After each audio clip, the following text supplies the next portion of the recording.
In the time it takes you to actually board that flight from Group 8, Now boarding Premier Altitude Elite Club members. you could have bought a Hyundai on Amazon. Yes, that Amazon, where you buy everything else. Mid-tier Altitude Elite, feel free to board now. So while you're waiting for them to make up new boarding groups, you can order your dream car and the dealer will have it ready in no time. Now boarding groups 1 through 7. So close. Visit HyundaiUSA.com or call 562-314-4603 for more details. Limited availability, pickup through participating Hyundai dealer in select markets. Do you want to know a powerful question that you can ask yourself every time you react to something? Here it is. Am I responding this way because it's necessary or because of a past experience? Ooh, and here's one more to take it even deeper. Do I believe my response is justified because it's absolutely true or because of my past experiences? Can I be real with you for a second? Almost all of the time, your reaction is heavily influenced by your past. Our experiences, especially from childhood, shape a huge part of who we are today. Memories, beliefs, habits all get deeply rooted in our subconscious minds, and then they control our actions and our reactions more than most of us even realize. It's like this hidden force guiding our choices and behaviors, and we're not even aware of it. But here's the good news.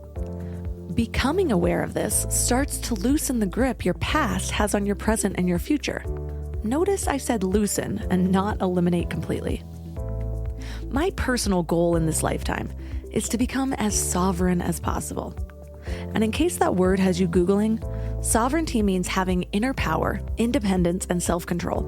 What I love about this idea is that it covers a lot of ground, like making choices based on your true self, not outside pressure or conditioning, managing your emotions and thoughts instead of being controlled by your programming, keeping your peace no matter what chaos is happening around you, and being kind to yourself when you make mistakes, because anything else leads to a spiral straight out of sovereignty. There's a saying that goes, if you don't stand for something, you'll fall for anything. And to me, this is what sovereignty is all about. I imagine this concept of standing for something like one of those inflatable tube men at car dealerships. I used to be the version that was flailing all over the place, but when you fill him up with substance, like values, dreams, and motivation, he stands tall and strong. Before I took the time to really define myself, what I really wanted out of this life, what's important to me, I would just kind of blend into my environment. I once dated someone who seemed to have a really clear sense of who he was. His desires felt more important than mine because I didn't really have many of my own. I wanted to be loved, so I tried to become the person I thought he would love. Or when I'd hang out with new groups of friends, I would start liking what they liked and listening to what they listened to. Sure, I had things that I liked and wanted, but I didn't put in the time or the energy to make them more than just passing thoughts. So when I was around someone who knew what they wanted, my desires just blew away in the wind. But sovereignty is about more than just knowing what you want in life. It's also about not getting knocked off course by your triggers, impulses, and patterns. And that's what we're discussing today. Our guest is Dr. Emma Seppälä. She's a speaker, author, and lecturer at Yale University. She's known for her expertise in the science of happiness, emotional intelligence, and social connection. She wrote the book, The Happiness Track, and her latest work, Sovereign. So 3 key things we will learn are the true consequences of external validation, how to shift from time management to energy management, and how your relationships reflect yourself and how to break the cycle. This episode is sponsored by BetterHelp. Let's be real about something. Workplace stress is not just part of the job anymore. 61% of people are dealing with stress levels that are way beyond normal, and it is not sustainable. I used to think that grinding through stress was some kind of badge of honor. Push harder, sleep less, ignore what your body was telling you. And it nearly broke me when I was working for startups. And look, maybe that voice in your head telling you to make a change is right. Maybe you do need to quit your job or completely flip your life. But whether you're making big moves or just trying to survive your current situation, you need tools to handle it well. And that's where therapy comes in. Modern therapy teaches you how to set boundaries without the guilt. how to trust your intuition instead of second-guessing yourself constantly, how to make better decisions from a place of clarity instead of chaos. And BetterHelp is the world's largest online therapy platform with over 30,000 therapists. They've got a 4.9 rating from 1.7 million reviews because it actually works. You can talk to someone from anywhere, and you can switch therapists anytime if it's not the right fit.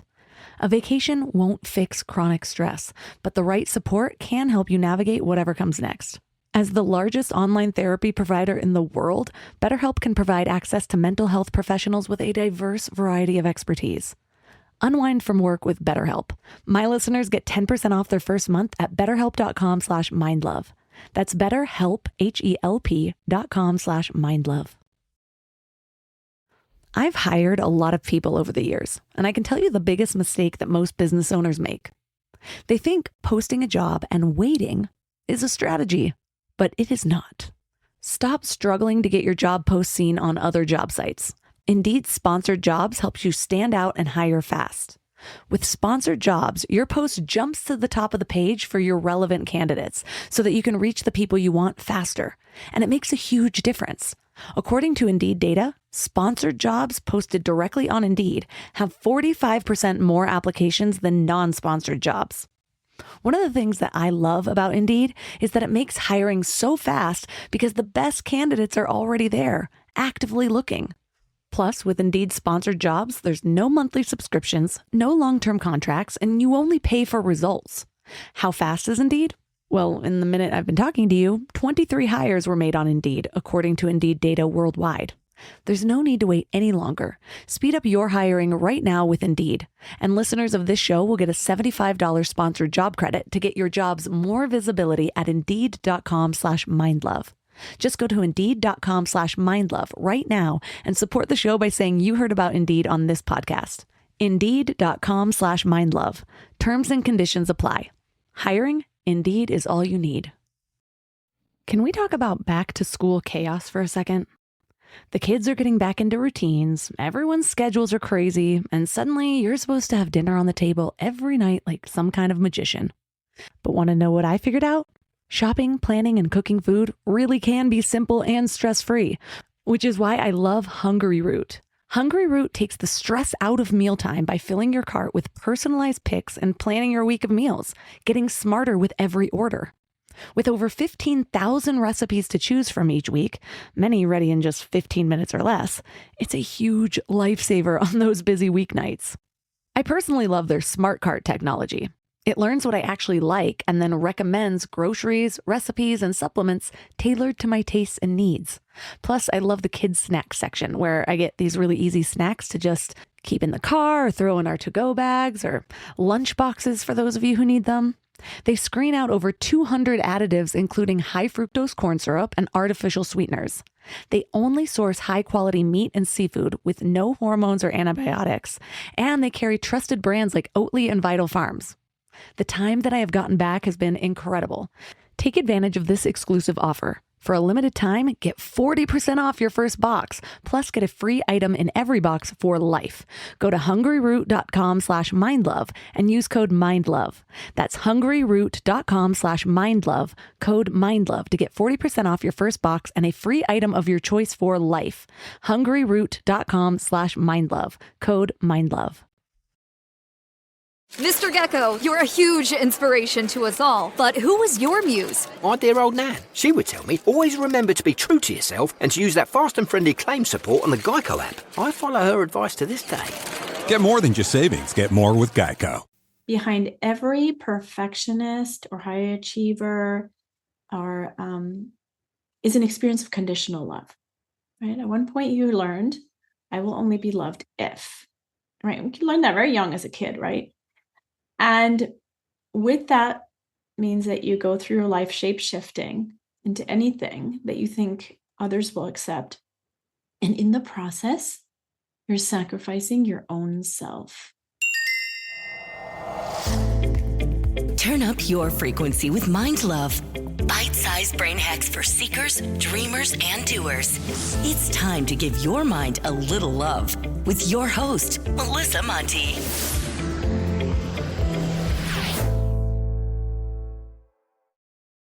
So, what inspired you to write an entire book on the concept of sovereignty?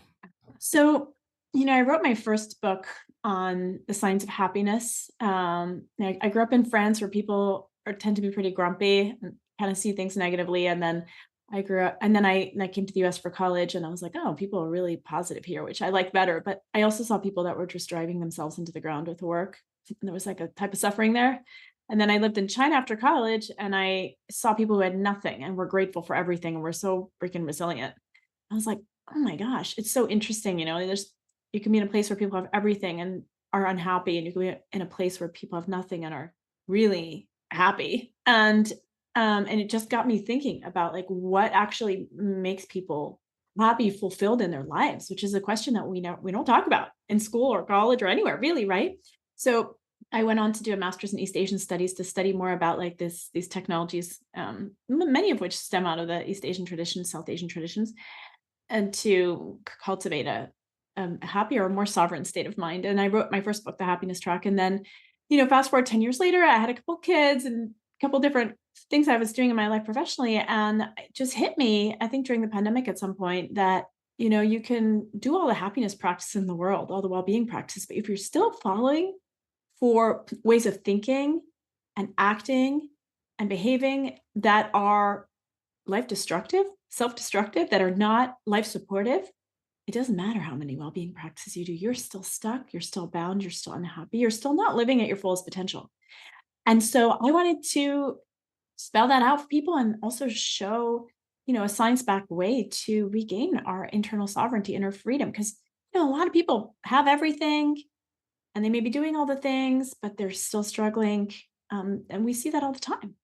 And I see it in a lot. I teach executives at the Yale School of Management. That's what I do day in, day out. And I see so many people that are highly successful and yet so unhappy on the inside.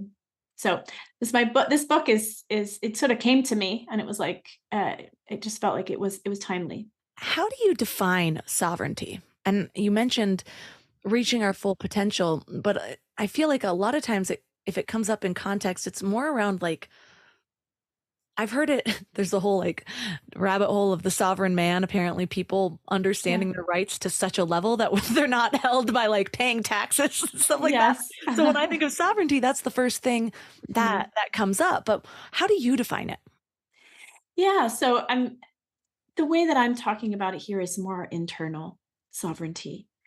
And there are many ways in which our society, our families, our cultures have shaped the way we think about things, and many of those are good, and some of them are harmful. For example, let me give you just a concrete example. Whenever I ask audiences that I'm teaching, how many of you are self-critical? 95% of the people raise their hand. And there's a sense that, okay, well, if I'm self-critical, that leads to self-improvement, right? That's a good thing. But if you look at it from a psychological perspective, self-criticism is self-loathing. It's self-loathing. It's very intense. And now I'm differentiating between self-awareness, which is like, hey, I'm not that great with statistics, versus self-criticism, which is the words people use, that little voice inside their head that puts them down. And, I usually follow up that question with the question, well, think back on the last time you made a really bad mistake or embarrassing mistake. What are the words you use to speak to yourself in that moment? And inevitably, people will say things like, you're such an idiot, and worse, much worse things. In fact, whenever I've taught on Zoom and asked people to actually put it in the chat, it's so heartbreaking to read through the chat and to see the words that people tear themselves up with.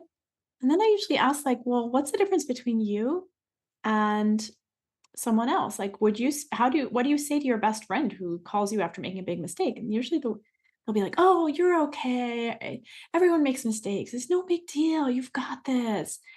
Like such compassionate, kind words. And I ask, like, well, what's the difference between you and your best friend? There's no difference other than that you live in different bodies, right? There's no difference. And so this is just one example of how we fail to question some of the ways in which we are, for example, treating ourselves. And when you look at the research, self-criticism leads to anxiety, depression, fear of failure, and less willingness to try again. The opposite of resilience, right? And we want people to show up resilient. Our planet needs us all to show up as resilient. And yet research shows that if you have a life-supportive relationship with yourself, which is a fundamental of having inner sovereignty, is a relationship with yourself that is the same kind of relationship you would have with your best friend. And yet seems so foreign in our culture. Research shows that you not only have better mental health, you have better physical health, you have better relationships, because oftentimes if we're really harsh on ourselves, we're also really harsh on the people we love the most and want to hurt the least. It trickles down, but that's just one example of the ways in which, without realizing, we bind ourselves into a situation in which we are less than what we show up as less than what we could, and we are less happy than we could. And most people have this program running in their head without even realizing. Does that make sense? 100%. I just got off my group coaching call with my clients right before this, and I was just reflecting back what you were saying and what we were talking about. And one of my greatest lessons in life is that when I stopped reaching outside of myself to figure out what I needed, I received all the answers. And when I say that, I can think back to my former self where I was frustrated when people would say, you have everything inside of you, or everything that you need is inside of you.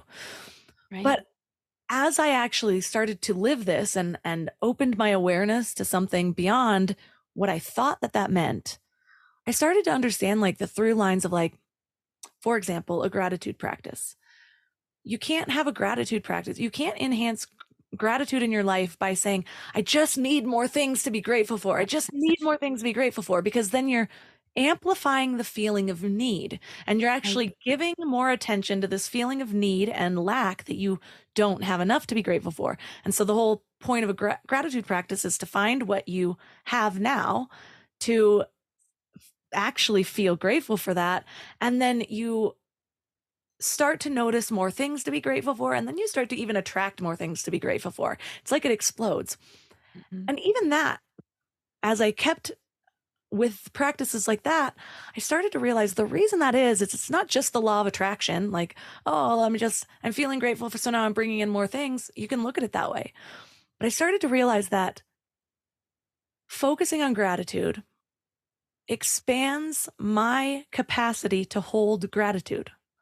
And so in expanding my capacity, that's what's really bringing more in. It's like I become greater to hold this. And I've used that same teaching, whether with everything else. It's like when somebody is really triggering to me, have you ever noticed that most often those exact triggers, it's like, why is this person so annoying? They're just so egotistical. And it's usually something that I also have within myself, and I'm rejecting it so much. And so when I'm triggered by somebody else, I now see it as like, okay, this is very triggering. But what if this is a gift? What if this is shining a light on something that I have a deep aversion to? Like, I don't like this. I don't like when people are selfish. I don't like when people think they know it all.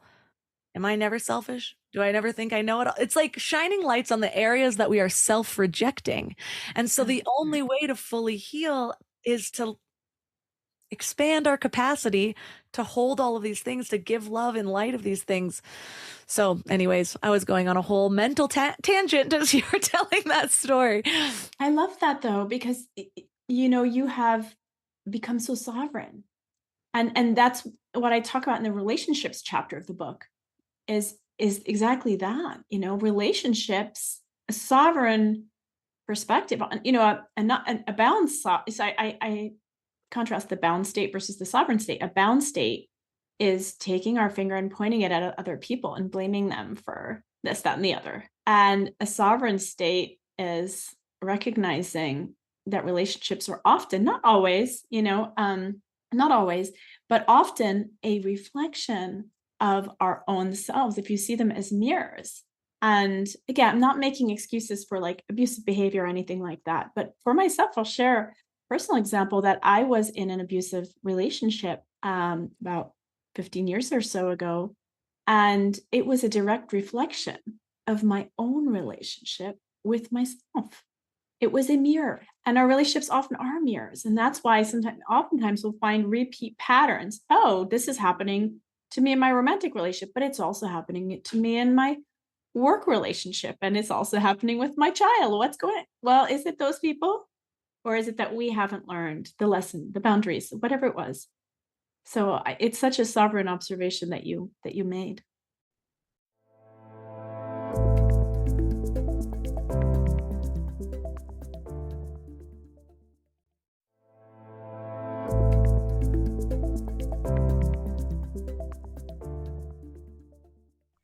I was in it was more of an emotionally abusive relationship. And I found it so fascinating how I could see little aspects of my behavior that were being reflected right back to me in like an extreme sense through him.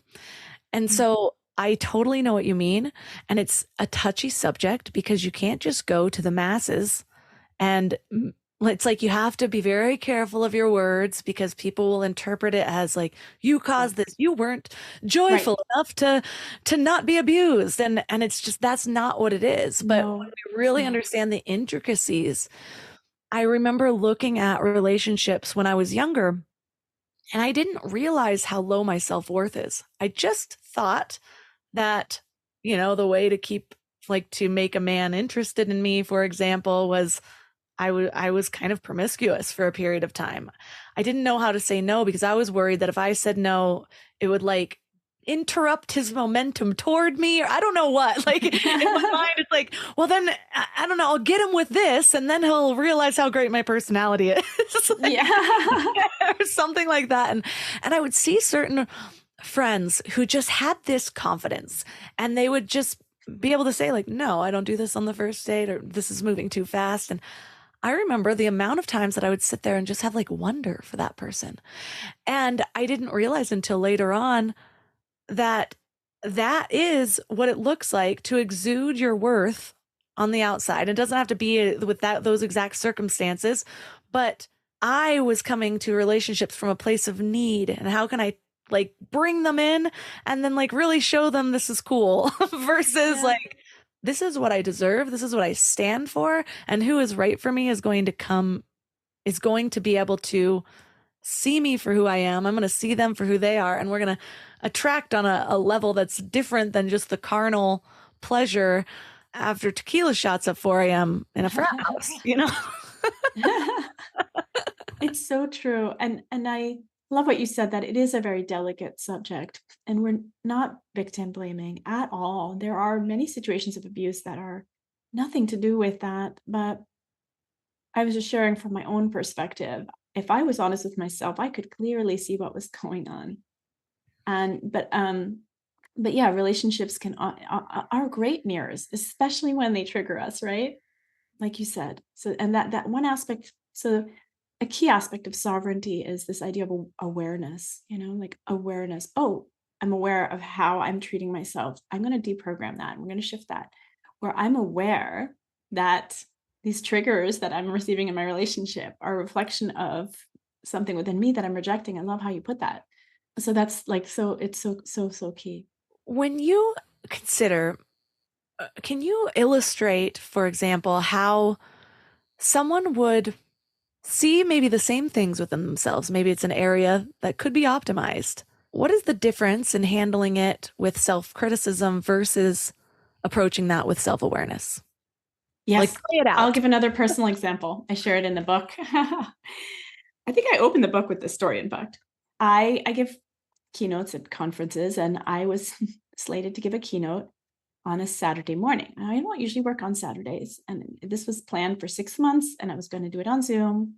And that morning, my husband wasn't feeling well. I took the kids to the park an hour from my home, and then I got a text message.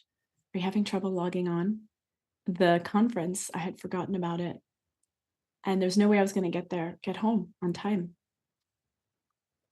So in that moment, I felt full body shame, like full, like you're wearing out shame, like a whole, like a bodysuit. And there was nothing I could do. Now, there's two ways of going about this, right? One is self-criticism and just sort of beating yourself up. How could you do this? You always do this. You're such a blah, blah, blah, blah, blah. That negative spiral that goes nowhere fast except hell. And the other option more of the sort of self-compassion route, which I've been teaching and studying for years, is being aware. And I was aware, and I was painfully aware of that shame, and I was feeling it. And I wasn't trying to block it, and I wasn't trying to do anything other than, of course, get home. I recorded a talk, I sent it to them, I asked them to cancel my honorarium, all those things, of course. But I didn't take it further. Isn't the emotion itself hard enough? Do we need to also be beating ourselves up? If someone walked in the room right now and they were armed and they looked dangerous and they looked aggressive, it would be scary. Like if a terrorist walked in, it would set our fight or flight system into play, right? Our sympathetic nervous system. But when you have like an inner terrorist who's always beating yourself up, you're activating your sympathetic nervous system. You're activating your own stress response. And that just life is stressful enough. Let's not also do that, right? So sovereignty is being able to feel the feels, which is another thing, by the way, we could talk about, because that's what most people don't want to feel anything bad. And just going through it with courage and awareness, but not adding fuel to the fire. And then after I recorded the talk and after I did all that and sent it on, I asked myself, what do I need right now? And I went and took a nap. That's what I needed. And so that's one thing, one additional tool I love to share is that, self-criticism asks, are you good enough? Like perhaps in your early romantic relationships, that was a thing with those partners where you felt like you had to go beyond maybe what you would have wanted to do. Because am I good enough? Am I good enough? So many of us have asked ourselves these questions. Am I a good enough parent? Am I good enough? This, that, the other, right? But self-compassion asks, what's good for me right now? What's good for me right now? So in that sense, okay, oftentimes the experience is bad enough. We feel bad enough, right? If we failed or something. So what can we do to nurture ourselves? And see what that does is it triggers the opposite of the fight or flight. So the inner terrorist, the self-criticism activates your fight or flight. But what's good for me? Like I'm going to take that nap or going to take the walk, or whatever it is, or a snack, whatever it is that you need in that moment. That's nurturing. It's the opposite. You're reprogramming your brain to have a more sovereign relationship, which is a life-supportive relationship with yourself. I think that's so important to acknowledge is you're programming your brain either way. That's right. So often people are like, oh, yeah, I'll do the work later. And it's like, well, you're not staying where you are by continuing to do what you're doing. You're actually deepening those neural pathways and those response systems. I love what James Clear says. Every action is a vote for who you want to become. And so you're not putting off your growth. You're voting for the person that you already know you want to evolve out of over and over and over again, the longer that you wait. And so I love that question. The differentiation is this action asking if I'm good enough, like trying to prove my worth, or is it actually tuning in with yourself and asking what you need? Because it's the difference between reaching outside and saying, consistently training yourself to say, who should I be in this moment? Who does everyone else need me to be? Who do I think I have to be? Versus how can I just show up fully myself and actually be able to tune in and connect to that inner guidance constantly? So I'm not always stressed out trying to read the room. And instead I'm just reading myself. And every time I make a decision, I'm building that connection within myself so that instead of it being so hard and you have to sit there for 10 minutes to figure it out, it becomes this constant guidance of leaning into what your own needs are in that very moment, which is like the ultimate act of self-compassion. I love that so much. And I direct the women's leadership program at the Yale School of Management. And so I have the privilege of accompanying these cohorts of talented women leaders several times a year. And, one of the exercises we do is we have them do something called the Reflect the Best Self, which is when they ask for feedback, but it's not the usual feedback where you are asking for, your 360 or, areas of opportunity for all the sort of negative aspects, but you're asking only for the positive. So you're asking, when did I show up as my best self? What are my strengths?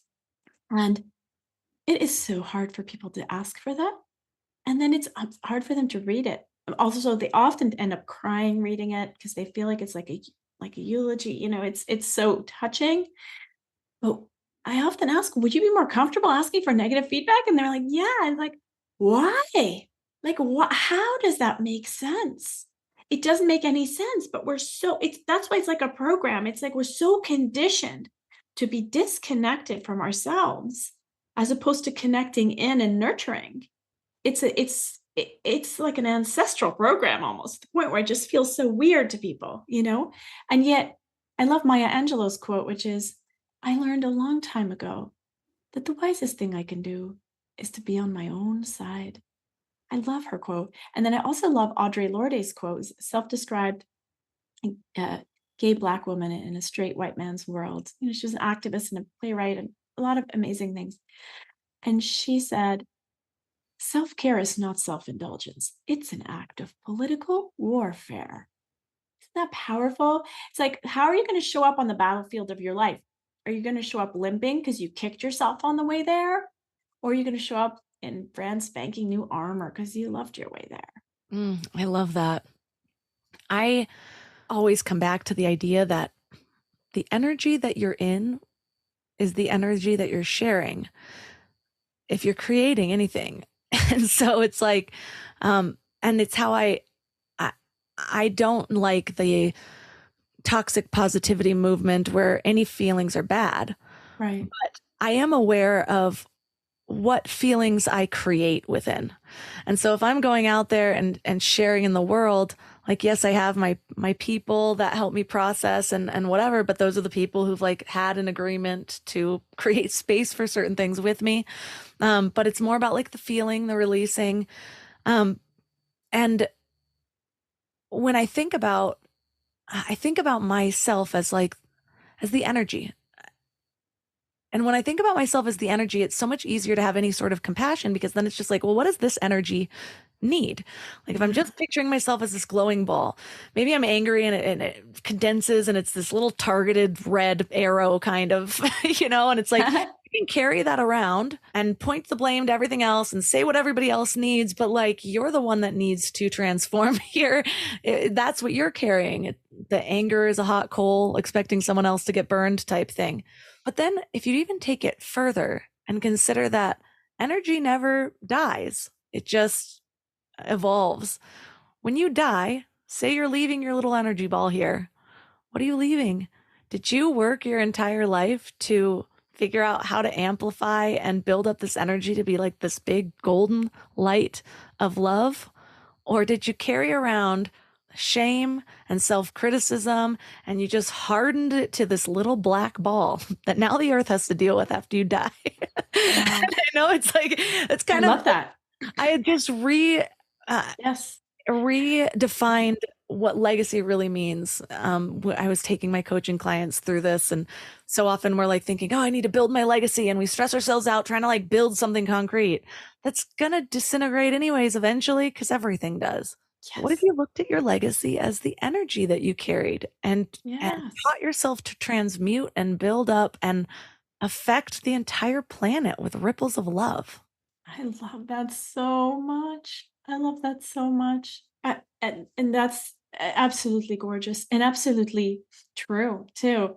Think of a lot of different things. I mean, one of the things, you were saying that people, the whole toxic positivity thing, and, people don't want to feel bad, but as a consequence, it's really interesting to me because no matter how educated you are, no matter how much, whatever culture you have, we don't get trained in how to handle our negative emotions. So most people are running around with as much training about what to do with their big, bad, negative emotions as a 5-year-old, just not wanting to feel the bad. And I think that's why there's so much addiction, and you don't have to be an alcoholic to be an addict. You can be addicted to your phone. You could be addicted to your work. You could be addicted to exercising. You could be addicted to weed or doom scrolling, there are so many ways to be addicted that doesn't look like it's a problem, but it's just a way of not feeling, So yeah, it made me think of that. And then the other thing is the whole energy thing. There's all this research now on positively energizing leadership. I talk about that in the relationships chapter. So I love that you brought that up because, okay, I'll start with the story. I had to share a story.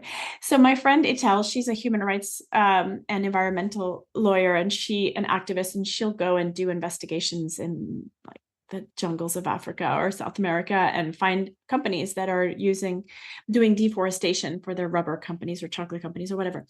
So she goes in there and she does investigations. And then when she was doing one of these, suddenly her car and her driver disappeared. And she was told, get in this car with these people. And it was these two muscle-strapped guys in military apparel that looked threatening. And she knew that the government of that country was getting kickbacks from the rubber company so that they could do all their deforestation that they wanted to do. And that they didn't want my friend to tell there because she was causing trouble, right? So here she is. She's got to get back to the airport. It's 3 hours away. She's in the middle of the jungle, and that she doesn't have any other choice but get in this car. And in the span of the 3 hours she was in the car with those guys, she turned her would-be hitmen into her protectors. They brought her all the way to the airport, and she got confirmation that they were supposed to kill her at the end when they were like, do not ever come back here. You're not safe. But if you do come back, come over a land border and under our protection and stay with us. How do you manage such a miracle? Etel has something called positively energizing. She's like positively energizing leadership, which I'll go into the science of that. But, and again, I'm not saying that, anyone who's been held hostage who hasn't been able to get out doesn't have this, but she's just really exemplifies it. So some of my colleagues looked at companies and saw that within certain sections of the companies, there were this like super productivity. I was like, what's going on? Why is this group so productive? They always found there was one person at the center, I remember my colleague saying to me, Emma, it's embarrassing to use this word, but all I can say is that they have like this positive energy in the sense that they have this life-giving energy, and they're creating all this creativity and work around them. They're having that kind of life supportive energy. And I think we all know what it feels like to be around an energy vampire where we feel like depleted after.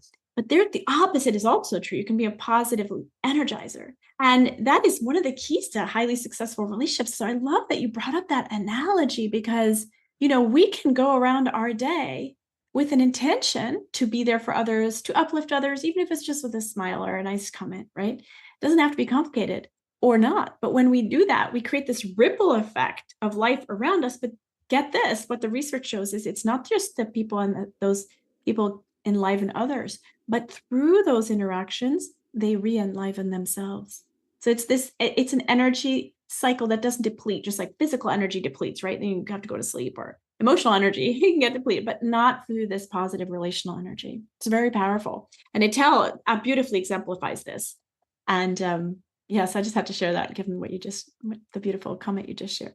We're so in these bubbles of really it's conditioning. I honestly believe that to be our best possible selves, we need to break every single paradigm that the earth has given us. That is what my program helps people to do, 1 week at a time. But we actually are so focused on this idea of time management. And so when somebody is stuck in a life that they hate, they're sitting there, but I don't have any time to figure out something else. And I need this because I have bills to pay and blah, blah, blah. But the secret I've found is that it's not about time management. It's about energy management. And when you start to, first of all, understand what's giving and depleting your energy, you unlock a whole new level of existence, and your concept of time even changes. It's why when you're in flow or like playing an instrument or playing a sport, you lose all concept of time. You experience it on a different level. It doesn't feel so contracted either. You lost yourself in it. And also, I believe that you tap into the universal current. And so, yes, at the end of your day job that you hate, you're exhausted. But at the end of a day where I am leaning into my passion and my purpose, and instead of figuring out me, and how do I make something of myself in the world, and instead I'm like, I have this vision of divine perfection out there of what the world is looking like when it all is working together cohesively towards one big vision, and I am playing my highest part in it, and I just open to that instead of what I think that should look like. It's like I'm constantly guided and I don't get tired. I'm just fed energy because I'm doing exactly what I'm supposed to be doing. And it doesn't need to be like, oh, I'm creating a whole movement that changes the world. It could be that I am smiling at the person next to me in the grocery store that looks like they need a little bit of compassion, that I'm choosing as they say in yoga, namaste, the divine in me is acknowledging and therefore activating the divine in both of us, or the love in both of us. That which we give is what we receive. That's the secret, where we're always looking like, what can I get? But it's like, okay, well, then what do you need to give so that you can feel that? Just like being in love, the other person doesn't hold your love, you feel it. And that person's activating it. And that's how you need to be living in the tapestry of this universe. Thanks for coming to my TED Talk. Oh my gosh, no, I love it. It's so true. It's so true. And I think what I'm always trying to do is, this is such advanced thinking. And I'm, as a psychologist and scientist, I'm always just trying to help open up people's awareness about that. And because, we live in a time when it's really all about science all the time. But there is what you're sharing, all the beautiful things you're sharing is now substantiated by science, And so it's just beautiful. I love what you said. And it's so, so true. It doesn't deplete that when you're living in that kind of feeling of purpose. And like you said, it doesn't have to be huge. It can be just, let me smile at that person. They look like they're having a hard day. And maybe that's the first smile they'll get all day,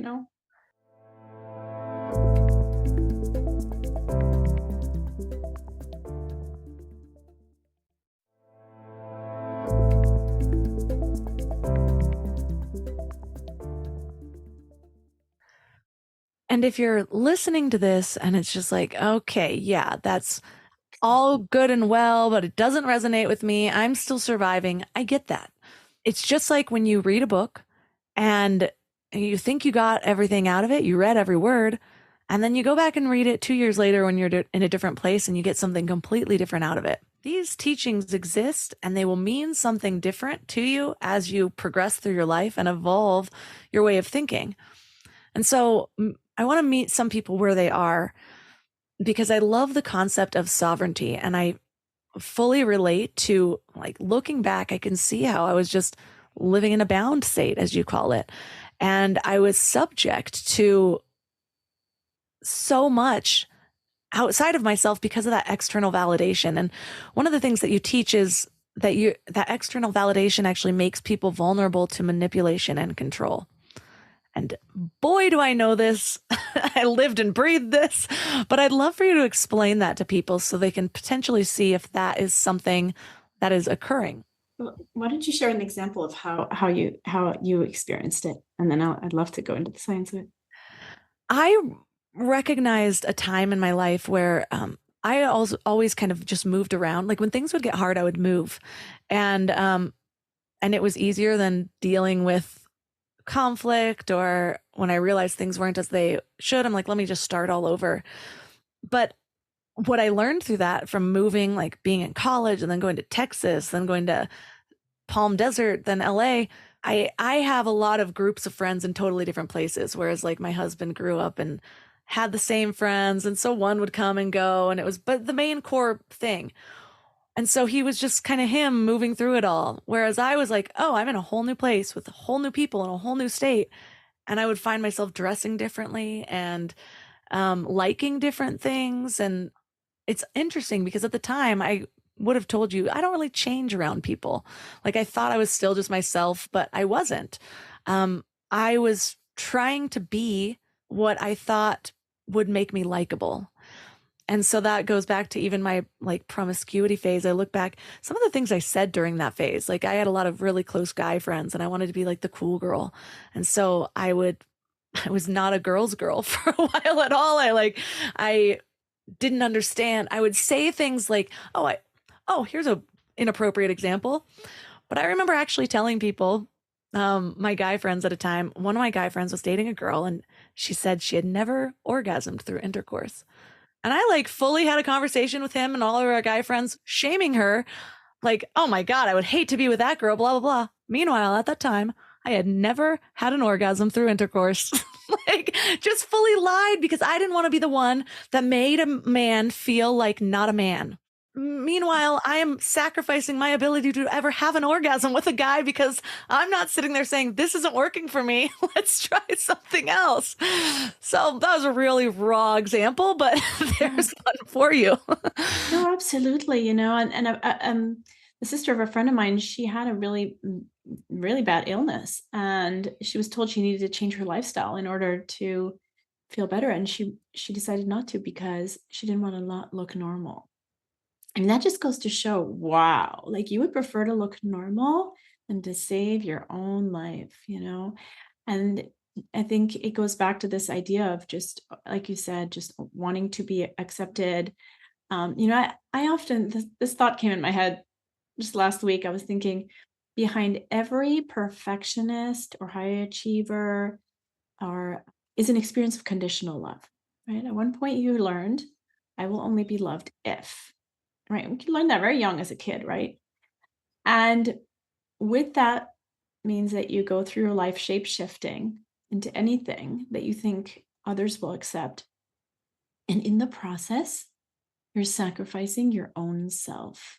And, even here at Yale, just to get into Yale is so hard, right? All these undergraduates, when they're asked what emotion do you most feel, you would think they're feeling elated and they're feeling successful. Nope, they're feeling stressed and tired. And when you ask them what they want to feel, guess what they want to feel? Peace and love. They want to feel loved. And it's so, this pattern I've seen in all like high achieving environments. No amount of acceptance or love from others will make up and repair the hole in your heart from a lack of love from yourself. There's only one person who can do that, and that's you. So that's just one example. Excuse me, Monica. And I think probably all of us have experienced, adapting our behavior to a certain extent for our environment, just to be polite. But if it goes to the point where you are sacrificing what you want, what you believe in for others, it's really tragic. And about 70% of people on their deathbed regret not living the life they wanted to live. So sovereignty is really tuning in. Yeah, you don't want to go against all rules of society and get yourself in jail or, but if you are not honoring your own self and your own individuality, which is so beautiful and brings to the planet something so unique. Everyone is so unique. Like when they, if you don't give that, allow that full expression, you're robbing the planet, not just yourself, the planet of who you are, but also keeping yourself in a balanced state, not in the happiest place you can be, not in the most fulfilled, definitely not at your highest potential. One of the things the phrases you use are called should imprints. And I love this visual even. I've never heard it called that specific phrase, but it's like I immediately know what it is. Talk about that and how we become imprinted with these.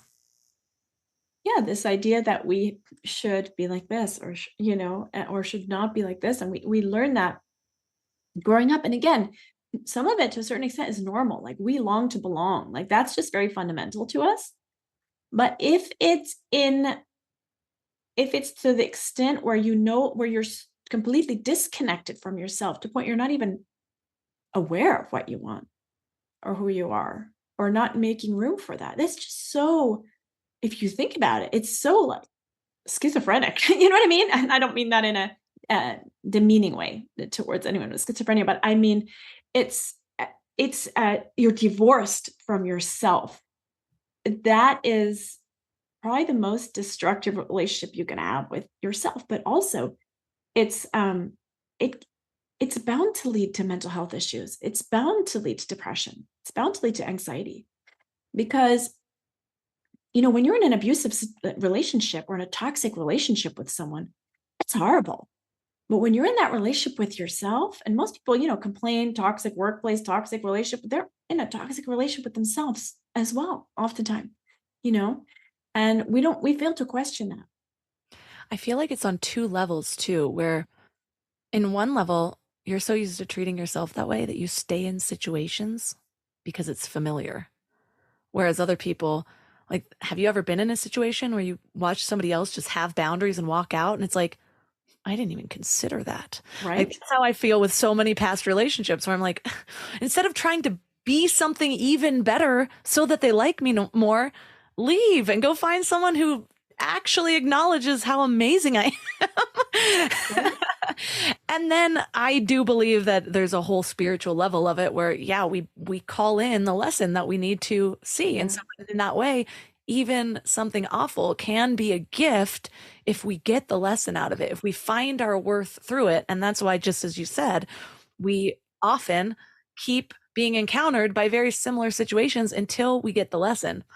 And one of my I hate when I'm online or something and somebody says something and a bunch of people are like, yes, exactly. And then there's a bunch of people that's like, this is shaming me, blah, blah, blah. And it's like, not every message is meant for every single person. If it's not meant for you, scroll by or say, you know what, I'm not ready for this tone. There's times where a kick in the ass is exactly what I need. Like, you can't sit down and be like, well, Melissa, I see how you're feeling, but having some structure right now would be good.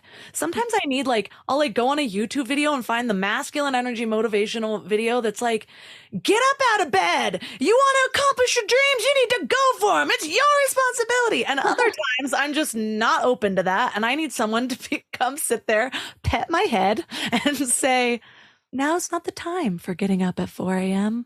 Now's the time for resting because that's what your soul needs. But there's a time and place for all of it. So I just strongly encourage people out there. It's just another one of those moments. It's like, what do I need? Don't blast somebody out there for not giving you exactly what you need. Give it to yourself. Right. But there's billions of YouTube videos now. Go find a different message that resonates at this core moment instead of trying to get the other one wiped off the internet. That's my tangent for the day. I love that, and it's so interesting because when you start to meet your own needs and you stop looking for others to meet your needs and you can show up in your fullness, not that you can't want to be in a relationship or anything, but you stop looking for validation from others. You stop looking for whatever it is you're looking for in others. When you give that to yourself, you fill your own cup. And in so doing, you show up as such a gift to others because you show up with your full expression that you are, your full enthusiasm, your full energy. And we can also realize that is what we're all doing the whole time anyways. However it's manifesting, we're all looking to fulfill some sort of need inside of us. Even that super triggering person who, or even when we're looking for external validation, even the boss lashing out, is that how they fulfill their need to feel important? Is that how they think that it's the only way to actually push their will upon the world? Is that us just trying to feel loved? Because I feel like that's what, if you really go to the deepest level, it's everyone just trying to feel love in whatever way that looks like to them. It makes it a lot easier to have compassion for ourselves and for other people. And then when we realize that, we can look for healthier ways to give that to ourselves. Okay, so instead of going and sleeping around, how else can I feel loved? Maybe I'll just go have a conversation with my mother, or my best friend, or maybe I'll sit there in meditation and focus on amplifying a feeling of love inside of my heart as I scan through every memory of the deepest love I've ever felt. There's so many ways to do it. But I know one of the things that you talk about is the importance of actually creating quiet time and stepping out of the noise and the distractions to increase our intuition, to enhance our feelings of, or to really just get in touch with that our own voice, because we're so used to listening to all those external sounds. What does that look like for you? Or how do you guide people to do that? Because I know it's scary and uncomfortable for a lot of people. Yeah, we take in over 60,000 gigabytes of information every day across all our media channels, which is enough to crash like a small computer in a week. I mean, it's a lot.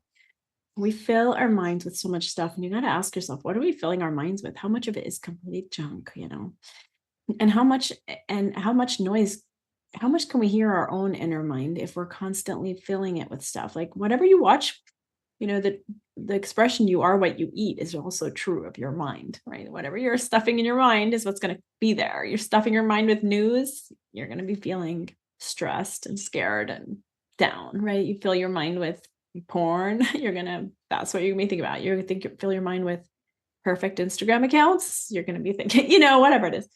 But, I think we all know what it feels like to have a gut feeling. And we've all had moments in our life where we've had a gut feeling, which we've either listened to or not listened to. and seen what happens after that. And, my friend Kushal was in one of the Twin Towers during 9/11, and he just arrived at work, and the guard said, everyone stay inside. And his intuition said to run, and he ran, and he saved his life by a hair. And we all, the intuition research shows this. It's an instinct. Animals have this. We have this. We tune into our environments. We tune in. We are receptive. Just, like Einstein would talk about intuition and say that's where he got his best ideas. And it was through listening to music, but it was by listening to that inner voice. And it's also, you can see it in the animal kingdom too.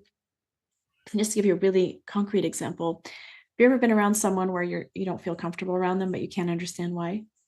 Yes. Yeah. So this is what's happening. So our intellect is actually really slow, and our physiology understands things in a much more rapid way. So let's say I were angry and I was suppressing my anger. So I'm pretending I'm not angry. Like I'm just fine over here, right? Your heart rate would increase. In your head, you wouldn't know why you're not feeling comfortable, but physiologically, your heart rate is increasing, your fight or flight is activated. And what research shows is also with animals. So if you take like a horse and equine facilitate therapy, which is like a therapy with a horse and then a patient, if the patient shows up and they're like, I'm not scared of that horse, but they're actually scared, the horse is anxious, it's moving all over the place. As soon as the person says, I'm scared of the horse calms down. What's going on? The horse doesn't understand English. But physiologically, it has registered inauthenticity, and it registers that as threat. And we do the same thing. So you can think of intuition many different ways. One way is that we physiologically resonate with our environment and know what's going on, even though our intellect doesn't know what's going on, right? Like Kushal, his intellect didn't know what was going on, but his body told him run. There was something. But you can also think of intuition as receptivity. Like that's the way Mozart and other artists like Salvatore Dali, they knew that if they went into that, closed their eyes, and for Mozart, he would listen to Einstein, and Salvatore Dali would just go into that place between sleep and wake to like, that's where his like paintings would come to him. They understand. You could think of intuition as that receiving messages, or, someone who's like very more like brain focused will call it, your brain is in active problem solving mode, whatever. It doesn't really matter how people want to conceive of it. The point is we have an intuition, and it's designed to guide us and save our lives.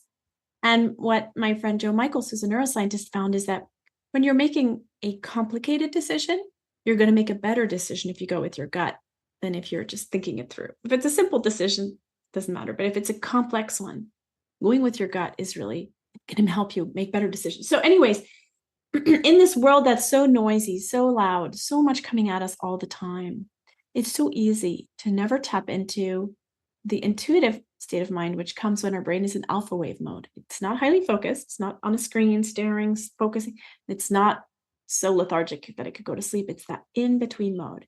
And that mode, research shows, is when we're most likely to come up with our aha insights, solutions to problems we've been working on. But you can think of them as intuitions, creativity. And it's really powerful. And the way that you can tap into it, meditation is the simplest way, because it puts you in alpha wave mode, but also listening to music, spending time alone without your phone, spending time in nature, those kinds of activities.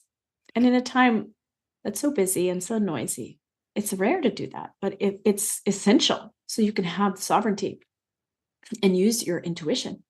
The bound state with regard to your intuition is being constantly just letting yourself be barraged by information all the time and constantly listening to everybody else's opinion and completely being out of touch with yourself. I'm always telling people, choose your hard, because so many people are like, I just can't get into meditation. I've been trying too much. It's uncomfortable for me. Is your current state comfortable? Like, really catalog your emotions throughout a day.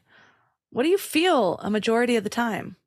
Because if you're not meditating or working on these things, most often it's like dis-ease of some sort.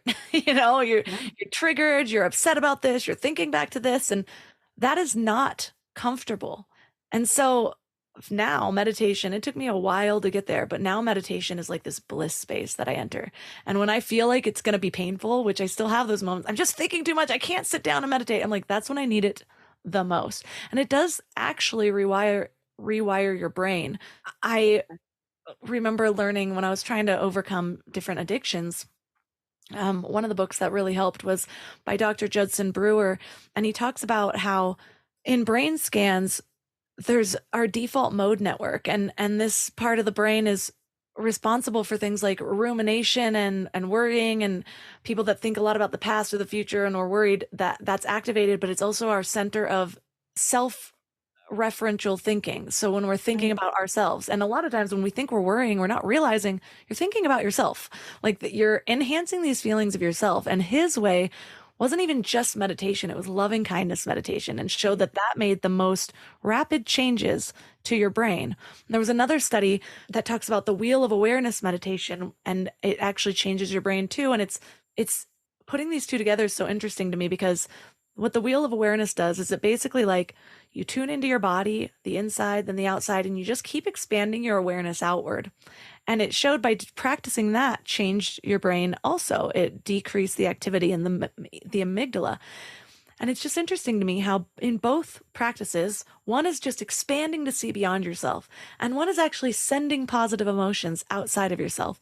Both of these are kind of increasing our feelings of connectivity and unity of all that's around us, instead of just me the whole time. And I find that interesting, because that also increases your intuition. There was a period of time, because of my past, that I had a really hard time with my gut instincts, because there's a fine line between survival patterns, because you've been hurt, and that's your first response is to go down, it's because you've been hurt before and you're trying to protect yourself, and actually that knowingness. And so meditation helps to separate those two and create the space between your reactions, so you can actually discern between your programming and your pain and what actually is your intuition.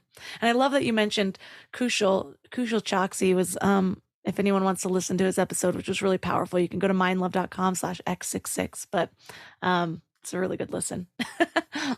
Yeah, no, I love Kushal. Yeah, no, I mean, absolutely. And I always say with meditation, find the shoe that fits. So we actually ran a couple of studies on loving kindness meditation in our lab. And I think we ran the first one that was actually came out, and we found that in 7 minutes, we can make people feel more connected to strangers in just a 7-minute practice, getting you out of your own mind. And, when there's trauma, meditation can be very hard at first. And I experienced this myself, because I was in New York during 9/11, and it wasn't until I learned the breathing practice that Kushal inevitably talks about in the podcast conversation with you. And it wasn't until I learned that breathing practice, sky breath meditation, that I was able to regain sovereignty over my anxiety.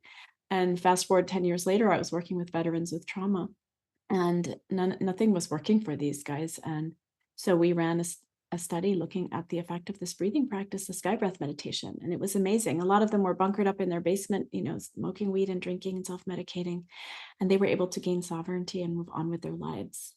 And so, find the shoe that fits. That practice, the sky breath meditation, is particularly good for trauma. And it certainly helped me. And then it allows you to be able to meditate more easily after. So you really have to find what works for you, but definitely keep looking until you find it. I love leaving listeners with one practice, thought experiment, something that they can focus on and do today to make a reality some of the things that we talked about, so it doesn't just become information that stores in the back of their brain. If you're going to leave them with one little practice or something to think about, what would that be? Remember, what do I need right now? Every time you feel bad, what do I need right now? And then answer it. If you're taking care of a child or a pet, when they've last been out, when they've last had something to drink, something to eat, whether they're cold or whether they need to sleep, all these things. Do the same for yourself. If you're feeling stressed or anxious or overwhelmed, what do I need right now? Oh yeah, I haven't eaten in 5 hours. That kicks off the fight or flight and stress response. Like, that's normal. Let me eat something to take care of myself. Let me do this, that. So that's one thing. And then, one of those things could also be a breathing exercise. And when you breathe in, your heart rate increases. And when you breathe out, it slows down. So why don't you try 5 minutes breathing in for a count of 4 and out for a count of 8. Guaranteed it's going to slow down your heart rate, trigger your parasympathetic nervous system, make you feel a whole lot better. This episode is the epitome of taking your power back.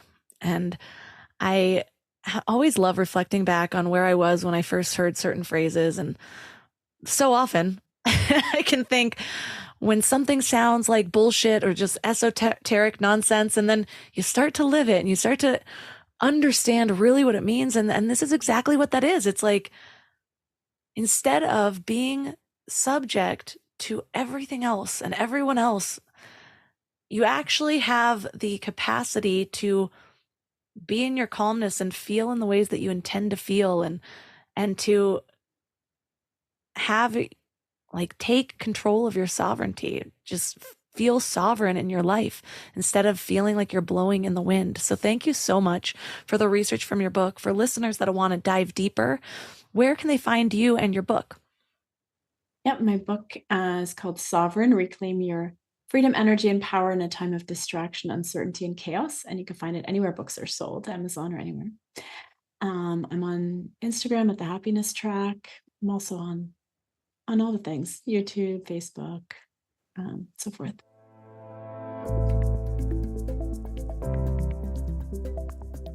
All the links for this episode will be at mindlove.com/352. Your challenge for this week is to just be more in tune with what you really need.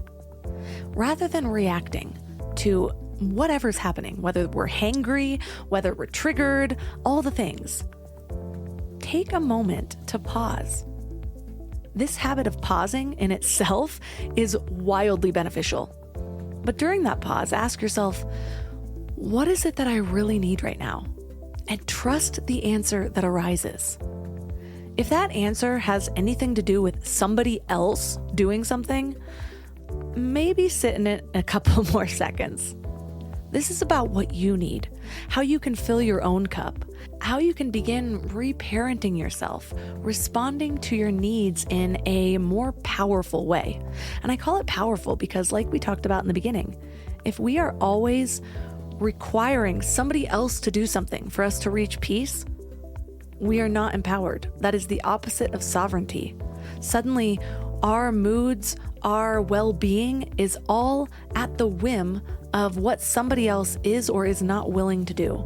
So practice this. Let this be your go-to whenever anything happens. It can change your entire life. If you would like help getting in touch with that true inner voice, really figuring out what it is that you want out of this life, this is the perfect time. Soul Strength Activation is launching for the second time. The first group was such an incredible experience, and now I have dozens of testimonials to show you of people saying things like, "This whole program has been unlike any other experience. I've stepped into the realization that I am a powerful creator, and everything else has just come together to remind me that I don't have to be overwhelmed by all the things. All I need to do is sit centered in the focus of what it is I really want." That's from Nicole. Another amazing testimonials from Caitlin, who says, "It's like I'm experiencing a whole new level of existence in myself. I truly feel like I've peeled away a layer or several of who I thought I was. I'm more prepared to step back and remember I am capable of so much." Or from Jason, who says, "I'm roughly 8 weeks into Soul Strength Activation, and I'm beaming with euphoric joy because I've been able to structure and understand my life in a way that I never thought possible. When I started, I was simply wanting to feel well. Now I want so much more. I'm taking a journey every day now versus blindly walking through life." And those are just some of them. If you'd like to see the whole lot of testimonials, how people experienced years worth of change in just a couple months' time, please reach out to me. We'll get on a call. We'll talk about if it's right for you. You can find all of my amazing sponsors at mindlove.com/sponsors, and a previously sold out room in our retreat just opened up. So check it out at mindlove.com/retreat. And that's all for today. So thanks for giving your mind a little love today, and I'll see you next week. Thanks for tuning into Your Higher Frequency with Mind Love. Head to mindlove.com for a free gift to keep your vibes up until next week.